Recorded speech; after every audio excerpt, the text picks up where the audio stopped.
The HiFi Walker H2 is a popular budget digital audio player, DAP, known for delivering high-quality sound at an affordable price, usually around $100.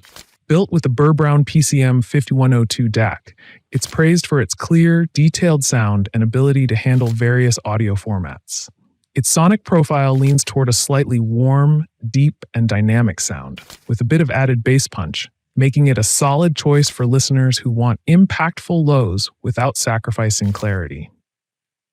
The H2 is built with a durable metal body and tactile buttons for navigation, which appeals to users who prefer traditional, button-based controls over a touchscreen. This also lends a bit of a retro feel, reminiscent of early iPods, making it easy to navigate through the minimalistic OS without distractions. However, it does have some quirks, like needing to press the power button to adjust volume when in screensaver mode. The interface is otherwise stable, intuitive, and distraction-free, a benefit for users looking for pure music-focused experience. The H2 also has Bluetooth capabilities, which can act as both a sender and receiver, letting it pair with headphones or play music from other devices.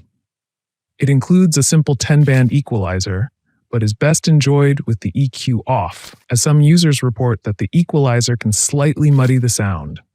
Thank you so much.